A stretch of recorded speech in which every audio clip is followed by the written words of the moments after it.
جناب ابراہیم علیہ السلام نے اعلاء کلمت الحق کے لیے بہت بڑا کردار ادا کیا۔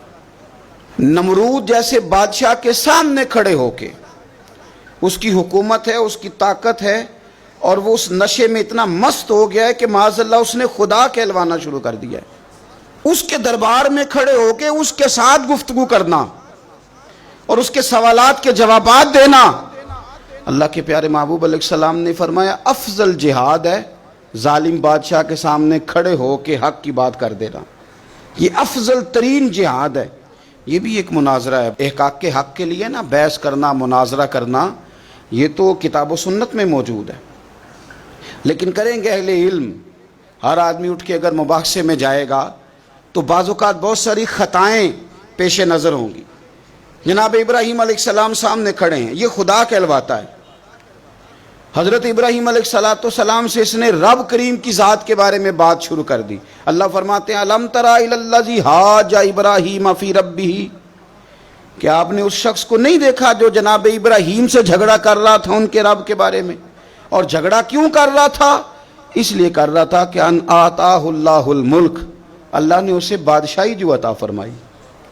کچھ لوگوں کو جب اعزاز ملتا ہے نا، بلندی ملتی ہے، مال و دولت ملتا تو جھگڑالو ہو جاتے ہیں، بڑے بڑے دعوے کرتے ہیں، بجائے شکر کے تکبر کا رستہ اختیار کرتے ہیں۔ جھگڑا کر رہا تھا جناب ابراہیم سے۔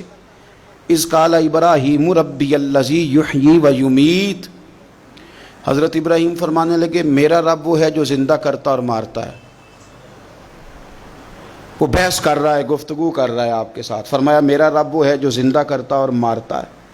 گویا جناب ابراہیم علیہ السلام اس سے کہہ رہے ہیں کہ تیرا تو اپنا وجود رب کے ہونے کی دلیل ہے۔ تو ایک نطفہ تھا اور اس سے اللہ تعالیٰ نے تجھے وجود دیا، تیرے اندر روح پھونکی، تیرا اتنا بڑا جسم قائم ہوا۔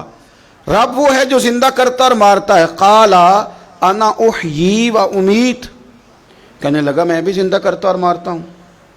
اس نے اس طرح کیا کہ دو بندے بلائے نمرود نے، ایک کو سزائے موت کا حکم ہو چکا تھا، اس کو کہنے لگا تجھے سزائے موت کی سنائی تھی، نجات تو آزاد ہے۔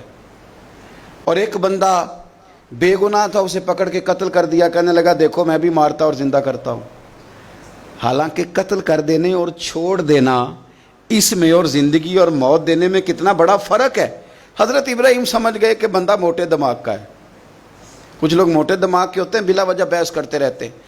حضرت سعدی شرازی رحمۃ اللہ علیہ نے کیا خوب بات کہی، آپ فرمانے لگے 40 عالم بیٹھے ہوں، ایک دلیل سے انہیں چپ کرایا جا سکتا ہے، لیکن ایک جاہل بیٹھا ہونا تو وہ 40 دلیلوں سے بھی چپ نہیں کرتا، کیونکہ جاہل ہے نا۔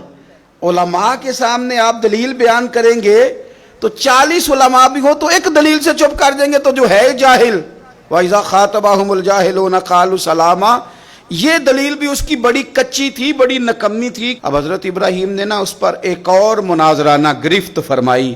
آپ فرمانے لگے اچھا، قال ابراہیم فإن اللہ یأتی بالشمس من المشرق فأتی بہا من المغرب، فرمایا میرا رب وہ ہے جو سورج کو مشرق سے نکالتا ہے، تو اس طرح کر مغرب سے نکال دے۔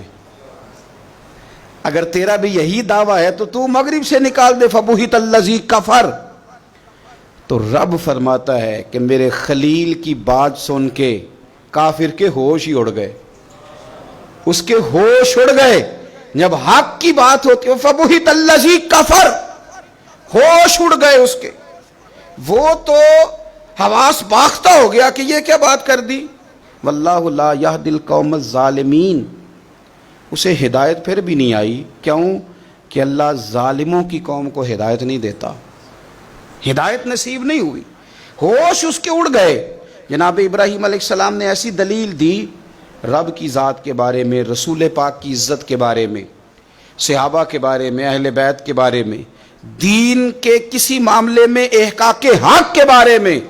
ہمیں یہ پیغام دیا گیا کہ جگہ کوئی بھی ہو، مقام کوئی بھی ہو، وقت کوئی بھی ہو، جب تم نے دین کی بات کرنی ہے تو پھر تم نے نا ذرا تگڑے ہو کے کرنی ہے، پھر تم نے مضبوط ہو کے کرنی ہے، دلیل کے میدان میں پھر تم نے آگے بڑھنا ہے۔ جناب ابراہیم علیہ السلام کا اس موقع پر جب آپ کے ساتھ بظاہر کوئی غلاموں کی فوجیں نہیں، امتیوں کی لمبی چوڑی قطاریں نہیں، وہاں بھی کھڑے ہو کے آپ نے فرمایا کہ تو جو دعوے کر رہا ہے تو جھوٹے کر رہا ہے، کائنات میں ایک ہی رب ہے جو سچا رب ہے، ایک ہی کائنات کا مالک ہے جو سچا ہے، ایک ہی رازق ہے جو سچا ہے، اس کے سوا کوئی عبادت کے لائق نہیں، وہی ہے جو اس قابل ہے کہ اسے چاہا بھی جائے، اسے سجدہ بھی کیے جائے، اس کی بارگاہ میں جھکا بھی جائے، اسے معبود بھی جانا جائے، اسے رازق بھی مانا جائے، اس سے پیار بھی کیا جائے، اسی کے لیے جیا جائے، اسی کے لیے انسان دنیا سے جائے۔